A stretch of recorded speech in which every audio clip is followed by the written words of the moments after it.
Even though I've been freelance for like 14 years, when you do something new, you doubt yourself. All of a sudden, I now had to move my services online. I felt like I was being forced.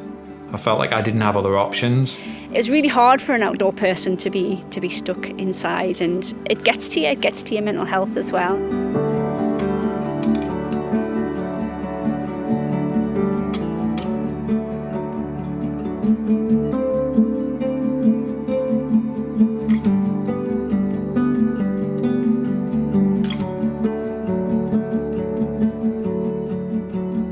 Chris Cook's story was really interesting. When we had the interview with him that day, he did want to be very positive, and we did talk about a lot of positive things. I felt that we also had a very good, raw conversation. Strikes me as a very genuine guy, Chris. He's very honest. He's got an incredible story as well, being a Olympic athlete. I love helping people. I love to see that transition and that change when the penny drops, because I have so many of those moments. I didn't want to be a coach and a mentor who didn't have a business. I wanted to be one of those coaches and mentors who has a business also, who feels those frustrations, who has those stories to tell and go, yeah, me too, I'm facing that too. And that's what I get from speaking, coaching and mentoring, is that chance to impart a little bit of wisdom that I've learned on my own journey, but also to share the problem, and not only share the problem, but help solve the problem. My name is Chris Cook. I'm a former Olympian. I now do speaking, so I'm a guest speaker.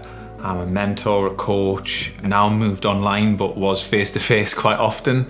And yeah, I've done this for about 11 years now and love it. A typical day or week, I would have at least one or two on-stage gigs. So I'd be standing in front of a large audience, anywhere from 300 plus upwards, or I'd be doing a team meeting, inspiring, motivating, that sort of thing. So sharing my two-length story, if you like. I'd have meetings booked in the diary face-to-face, either going into businesses, working face-to-face with a small group of clients, coaching, mentoring. One or two clients online. I didn't have that many. My preference was face-to-face, because you can get so much out of a session face-to-face. So that's how my week was shaping up. Plus I've got my other business, which is Swim Buddies, my Learn to Swim business, which I'm the managing director of, share that with my wife. So as you can imagine, it's a busy, busy week. It's a 7-day week at best. I always had somewhere to be. But it was manageable, and it was the line of work that I'd designed. I believe that's what we've got to do as business owners. We've got to create the life we want to see. We've got to create the business we want to see.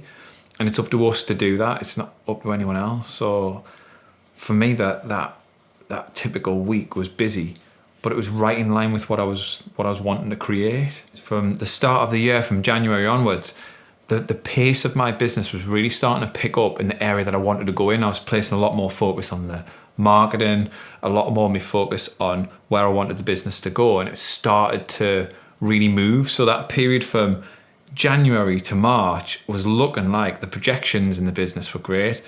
The speaking gigs I had lined up, the people who I was mentoring and coaching face-to-face was starting to build, and it was looking really rosy. The lockdown, when it was announced, was a tough one. It definitely felt like a massive loss. There was just a different feeling in the air. There was this weird, somber feeling. I just watched both businesses within 24 hours dissolve to nothing. So that was hard. That, I'm not going to lie to you. I didn't just set the business up to make a living. I did it because I wanted to make a difference. And now I couldn't make that difference. We couldn't make the difference. We couldn't pull the team together to make that difference. And it really throws into question, what am I doing now? What do I do and how do I do it? So then we have Rachel Spencer. Like with the rest of the world, there was a lot of fear going on. So even though her work was quite online anyway, she adapted pretty well, and she did stay really positive, and she is just a lovely lady, and I think she supported a lot of people during her time as well, and it sounded like they were really grateful to have her too. when I'm coaching people to get publicity, I'm always thinking about stories and how people can give value. And I thought, actually, pet owners really need to know, how to support their animals during this lockdown. And this is the angle that my experts who were in my training programme could go down. So I was kind of thinking like that, but I was also thinking like everybody, this is really scary. People are dying. I was scared for my friends, for my family, you're scared for everyone around you. You just think, what on earth is going to happen? And I had clients to think about, and I was thinking about what are they going to do? What's it going to be like for their businesses? Are they going to be able to carry on working with me? And then thinking about the kind of bigger picture and what's going to happen next. So it was a strange time, really, for everybody. I'm Rachel Spencer, and I wear a couple of different hats. So my first hat is that I'm a freelance journalist and I write stories for national newspapers and magazines and websites. And then my second hat is I do publicity coaching for people who work in the pet industry. So I explain to them how the best way to go about getting media coverage for their pet businesses. So that's my kind of dual career, really. I think Rachel's one of those people who's genuinely out to do good. Yeah. And I think she is kind of fueled by her community and her tribe's success. Yeah. At the individual level. And you could really see that when she was describing, the challenges that she and her community that she'd built were facing. I think that was the thing, that she'd not long since built this thing, and it was something that she wanted to do for a long time. And she gets some positive momentum, and then this happens and it was all suddenly thrown up into the air. But yeah, she held on to that positivity. And despite, obviously, like all of us being anxious and worried about the future, she really kept that positive vibe going, which was just great to see. I think my biggest challenge was a little bit of fear, actually, because I created some online courses, and you always worry when you're doing something new, is this what people want? Am I going to have a steady stream of people who are going to want to do this particular programme? And I put my heart and soul into it. And I knew that it was good. I knew that it worked. But my fear was, am I going to be able to keep this up? I'm going to be able to keep up the momentum. And also, is what I'm doing, am I doing the right thing? It's weird, isn't it? Even though I've been freelance for 14 years, when you do something new, you doubt yourself. And I like many people, I do doubt myself. So that, I guess, was my biggest fear. 2020 for me, it was shaping up quite well, and it continues to go well. I keep touching wood and thinking, oh gosh, what's going to happen next? But I've worked really, really hard, but 2020 is continuing to go well. I think a lot of businesses feel a little bit like, you feel a little bit guilty about saying it goes well. However, I'm in a position where I'm a limited company. I don't, by any stretch of the imagination, bring in a lot of money, but because of the way my company's set up, I don't get any support from the government. So when that became apparent, I was just like, I have got to get my head down, and I need to keep bringing money in to pay the bills, pay my mortgage, and I've also got a couple of people who help me in my business as well, and I needed to pay them. So you know what, if you're doing a podcast or you're doing a video, for example, like what you do, if it isn't polished but it's helping people do what they need to do in this situation, then that's okay. So yeah, I think what lockdown has taught me actually is that, just not to be hard on yourself. If you don't feel like doing what you need to do and you need to have a bit of time out, then take time out. Like right at the beginning, I just kind of felt like I went hell for leather, and I tried to do loads of things and, give as much as I possibly could. And I remember one day I just got completely burnt out and had a total meltdown over probably nothing, and started crying and hysterically and completely lost the plot. And it's okay to lose the plot as well. And I thought, okay, should I be honest about this? Because I was doing quite a lot of Facebook Lives and stuff like that at the time. I thought, I don't want people to think, oh yeah, I'm always positive Pauline all the time, because I wasn't. So I actually did a Facebook Live, and I just said, look, actually, I'm going to be a bit truthful here and say I've had a really rubbish day today and I've kind of lost it a little bit. And people were like, well, that's okay.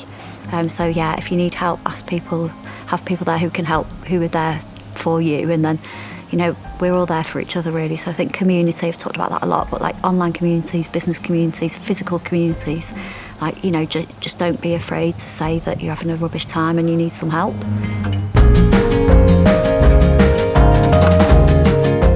Despite speaking with lots of bricks and mortar business owners and going to our local town, we managed to take a step out into nature as well. And when we spoke to Tam Wilson, Tam gave us a really honest account of what lockdown has meant for a single mother running her own business. It certainly sounds like it was challenging. It continues to be difficult for her. But I tell you what, she's got a lot of drive and a lot of passion for doing good things and helping people out. And she was another person, again, who was already kind of making that transition online, but then lockdown kind of forced her to press the gas pedal a bit more and be like, okay, now is definitely the time to do this. Things were going well. I had plans for the year of what I was going to do and where I was going to be and the kind of new services that I was going to start rolling out. Because I am a single parent to a 4-year-old, the challenge was trying to create the business that worked for me and her and keeping the balance between work and home life. My name's Tam. I am the owner of Born From Pet Care. I do canine adventures in the kind of Stanley, Dipton, Burnopfield area. So basically what I do is I provide adventure walks for high energy dogs. So basically we come to places like this, which is Epic Woodland, where we have games and scent games and training, and it's just more than a usual kind of walk around the park for clients' dogs. I kind of knew it was coming. I think everybody knew it was coming. That was it. We were home. We had no work on. And then the reality that I had no income coming in kind of started to hit. Because I'm a very outdoors person who was used to walking 8 or 9 miles a day, I was suddenly thrown into a small area where I had to just not do anything very much. It was really hard for an outdoor person to be stuck inside. And it gets to you. It gets to your mental health as well. It was kind of nice to have that time at home with my daughter, but at the same time, the money worries were obviously starting to pile up, and the bills don't stop. So it was challenging, but I was running challenge groups online for dog owners to help keep their dogs active during lockdown. I started writing more, I started doing more online stuff. I did daily lives for my challenge group where I would do sort of like 10 minutes dog training just to show people what we were doing and how to keep their dog active. I've now got kind of more people who are aware of me because I was forced to do more online rather than just the regular marketing that I was doing online. I've kind of had to push myself out of my comfort zone, which was hard, but I knew I had to do it. And it was always something I had planned to do down the line, but this was kind of like a push. It was just like a big push over the precipice. Like, right now you have to do this and you have to get online, you have to reach the people because you can't do it any other way. Bloody kids. Yeah, say hello everybody. Hello. This is going to be a really interesting lockdown, folks. Find it. You could be in for some very interesting videos here. I said find it and I found it.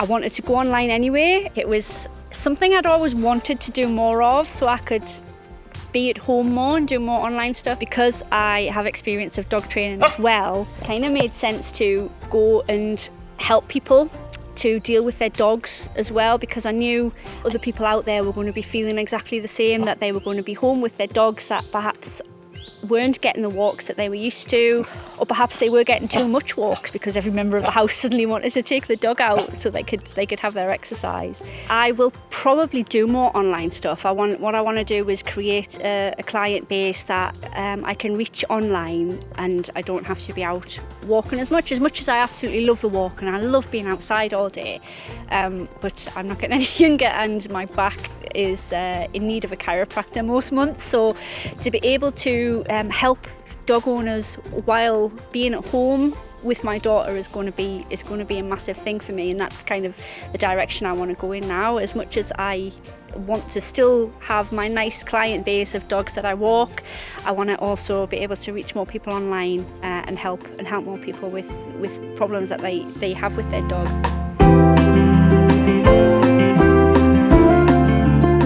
Adapting to the change of not being face to face has been, I would say, one of the biggest challenges I've faced. I started to reframe it slightly in my mind of maybe I just need to redefine the word stage. If my message hasn't changed, if my services haven't changed, which they haven't, my passion for them hasn't changed, The one thing that needed to change was how I deliver the message. But now I've done it, I can see so much more benefits now. I mean, I've been able to reach different parts of the world that I couldn't just travel to in a day and then come back again. I've been able to reach out to completely different audiences. I've got maybe 16, maybe 18 brand new clients before COVID that I didn't have. And this has all come about by just being adaptable and being ready to change. But I'll be honest with you, there was massive resistance from me about the whole thing in the first place, yeah. It's also blown me away like how resourceful people have been and how well people have reacted to what's happened. That's been really impressive, so. And really inspiring as well. It does make you think, crikey, what they've done is amazing there. I want to have a shout about them on my blog or in the paper or whatever, or, I want to be like them. So it's been fantastic. The world can change on like a heartbeat. Things can change so differently, so quickly. So to be just a bit more fearless with business as well. Don't be afraid to put yourself out there a little bit more, especially online as well as in person. So don't be afraid to push yourself out of your comfort zone and head online, be yourself, have a big personality, make sure that people get to know who you are and what you're about and how you can help them. Get over the fear and adapt to the new normal, as it were. I didn't think I would actually emerge from lockdown with this kind of view of a new business strategy. I definitely didn't think that there was the opportunities that have come to me. I definitely didn't even think they were out there. But by diversifying, by adapting, by going with the change, making mistakes. I made loads of mistakes during lockdown, but they've been really, really valuable because I think there's been this sense of almost it's okay to make mistakes here. We're all making mistakes. We're all learning. And there's this kind of like almost universal feeling of we're in new territory. Oh, bless, you're allowed to make a mistake. It's all right. So I just took advantage of it. That's all I did. I just took advantage of it, thought, throw caution to the wind, go for it. And actually what I found on the other side wasn't scary. It was a new business strategy, new business, and new ways to move, new markets to move into. And I found myself on calls with people to Norway. I've even been on a call to a team in Singapore.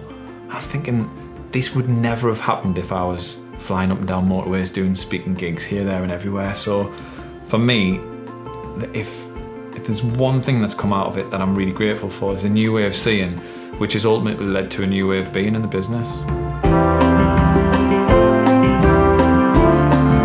There is opportunities for people out there. You've got to be nimble, you've got to be alive to them. Actually, as a platform, I have the ability to be able to help a lot of retailers, smaller retailers, to be able to gain visibility. We picked up the small batch production because my clients were looking for anything that they could make that was close to home. Within a space of a week, I'd noticed a massive shift in the way that people were thinking, the way that they were viewing the world, the way that they were seeing their future, and it was an incredible change over a very, very short space of time.